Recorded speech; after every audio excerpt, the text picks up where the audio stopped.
Hai teman-teman semua, jumpa lagi dengan saya Mandala di channel Soccer Zone tentunya dalam acara Ngobok Ngobrolin Bola Kaki. Pada kesempatan kali ini saya akan mengulas soal hasil pertandingan antara Timnas usia 20 Indonesia melawan Timnas Slovakia usia 20. Ya, pertandingannya baru saja usai ya antara Timnas U20 menghadapi Slovakia U20 dengan skor akhir 1-2. Indonesia kalah dengan skor 1-2. Gol Indonesia dicetak oleh Rafael di menit ke-28, sedangkan dua gol Slovakia diciptakan oleh Jambor di menit ke-82 dan Damian di menit ke-84. Dua gol Slovakia ini terjadi di akhir babak kedua ya. Nah, khususnya di 10 menit terakhir. Hal tersebut nih nantinya akan menjadi catatan bagi Coach Sintayong bersama timnas U20 ya teman-teman. Oke, sebelum kita bahas jalannya pertandingan, perlu kita garis bawahi dulu ya. Ini merupakan sebuah pertandingan laga uji coba. Jadi kita nggak usah terlalu melihat hasil akhir baik pada saat Indonesia menghadapi Slovakia ini ataupun Indonesia menghadapi Prancis U20 kemarin ya teman-teman. Kita lihat progres permainan Indonesia apa yang berbeda saat menghadapi Prancis, saat menghadapi Slovakia, walaupun kita harus fair ya teman-teman ya. Perancis U20 dibandingkan dengan Slovakia dari dasar teknik sepak bolanya aja ya teman-teman. Kontrol ataupun passing Slovakia banyak banget kontrolnya yang nggak begitu sempurna. Ataupun passing-passingnya banyak yang tidak akurat ya teman-teman. Sedangkan kalau kita bicara Perancis itu intensitas aliran bolanya ya teman-teman. Passingnya oke, kemudian kontrol bolanya oke. Dan memang pada akhirnya Indonesia pun mampu menyamakan permainan dengan apa yang dilakukan oleh Slovakia ya. Jadi kelasnya, levelnya ya teman-teman, nggak terlalu jauh seperti keadaan Indonesia menghadapi Prancis U20. Di samping itu, di pertandingan ini banyak juga ya yang mengomentari tentang kepemimpinan wasit. Ini bukan sok bijak ya teman-teman, kita mengambil contoh dari sepak bola Eropa. Jadi beberapa waktu yang lalu ya teman-teman, tahun ini ya, Barcelona itu bermain di Champions League menghadapi Inter Milan di pertemuan pertama. Nah, di pertandingan tersebut, pendukung, netizen, pengamat sepak bola, dan lain sebagainya menyebut Barcelona digembosi oleh wasit. Wasit tidak adil, wasit tidak beres, wasit membela Inter Milan, dan lain sebagainya.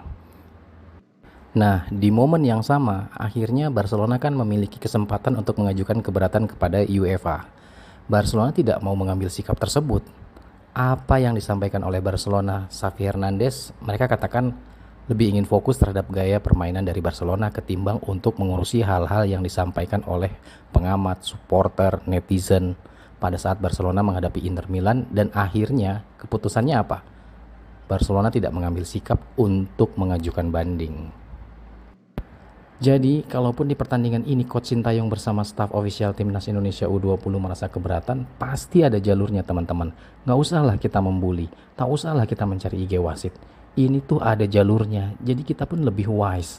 Nah, terkait tentang apa itu handsball, mungkin ada pandangan tersendiri bagi wasit mengapa memutuskan hal tersebut. Tapi kita garis bawahi ya, ini laga uji coba ya teman-teman. Kita lebih ke substansi. Kita lihat, kita bahas gaya permainan Indonesia U20 itu sendiri. Jadi lebih konstruktif, lebih produktif pembahasannya yang akan kita lakukan ini ya teman-teman ya. Oke, di pertandingan ini yang poin pertama ya teman-teman ya. Coach Sintayong tuh pada saat menghadapi Slovakia ini kembali menggunakan taktik 3 back. Sebelumnya pada saat Coach Sin melawan Prancis U20 menggunakan pola 4-1-4-1. Nah, kembali ke 3 back. Dengan pola 3 back ini bisa kita lihat pemain-pemain Indonesia lebih nyaman. Lebih nyaman dalam arti apa? Lebih nyaman untuk menghentikan permainan lebar lapangan yang dilakukan oleh pemain-pemain Slovakia, baik itu dari sektor kiri ataupun sektor kanan. Ya, walaupun ada sesekali bisa ditusuk oleh pemain-pemain Slovakia gitulah. Nah, kemudian dari sisi pertahanan secara overall ya, pemain-pemain dari Slovakia ya, ciri khasnya dari Slovakia, Bulgaria, Moldova dan lain sebagainya itu ya teman-teman, bermain oportunis, pragmatis, selain memanfaatkan sektor kiri kanan dia teman-teman, bermain long pass, long pass, long pass, dan long pass passingnya pun tidak begitu akurat seperti Prancis U20. Jadi perbedaan kualitas U20 Prancis dan Slovakia itu membantu banget Indonesia lebih nyaman untuk bermain sepak bola. Lebih nyaman untuk mengendalikan permainan ketimbang pada saat menghadapi Prancis yang terus merasa ditekan ya timnas Indonesia. Nah, kemudian poin kedua. Oke, di pertandingan ini Indonesia coba membangun serangan seperti saat menghadapi Prancis dan 1-2 sentuhan dicoba lagi. Nah, yang menariknya ini menurut aku cerdasnya Coach Sintayong ya teman-teman ya. Kan di belakang ada 3 pemainnya, Justin, kemudian ada Ferrari, kemudian ada Kakang, 3 back. Nah, 2 pemain di tengah, Ivar Janer dan Marcelino Ferdinand, jaraknya itu rapat dengan 3 pemain ini. 2 pemain itu, Ivar Janer dan Marcelino Ferdinand, sangat membantu Indonesia dalam sesi build up serangan. Membantunya apa coba? Mereka memiliki retention ball atau penahanan bola yang bagus. Ivar Janer, Marcelino Ferdinand, dan itu terlihat pada saat menghadapi Prancis kemarin. Beberapa pemain itu pede untuk memegang bola, menguasai bola banyak.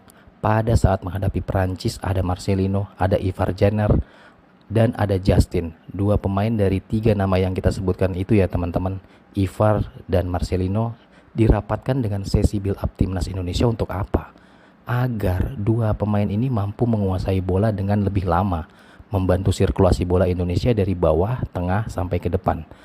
Lihatlah bagaimana Ivar Jenner ketenangannya dalam keadaan ditekan oleh lawan. Dia mampu melepaskan diri. Marcelino Ferdinand dengan skill individunya ya teman-teman, mampu melepaskan diri, dan itu sangat-sangat beda lah ya. Dan ini tentunya keinginan dari Coach Sintayong ya, kalau kita berbicara dari berbagai macam upaya yang beliau lakukan bersama Indonesia U20 dalam sesi membangun serangan. Nah, karena yang perlu kita perhatikan ya teman-teman, lihat aja lah kalau menonton Indonesia U20 ataupun timnas-timnas kelompok umur lainnya ataupun senior ya teman-teman. 3 hal, bagaimana timnas tersebut membangun serangan, bagaimana timnas tersebut bermain tanpa bola, dan yang ketiga, bagaimana memanfaatkan transisi.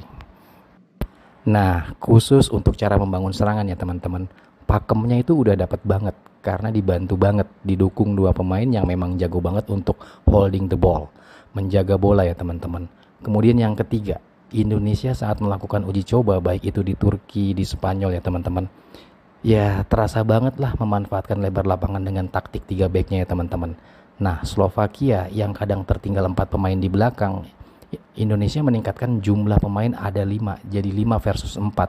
Jadi plank kiri, plank kanan, wingback kiri, dan wingback kanan teman-teman ya. Itu membantu banget untuk menerapkan permainan tersebut. Dan pada akhirnya Slovakia pun adaptifkan permainan mereka pada saat mereka membangun serangan. Mereka meninggalkan 2 pemain di belakang.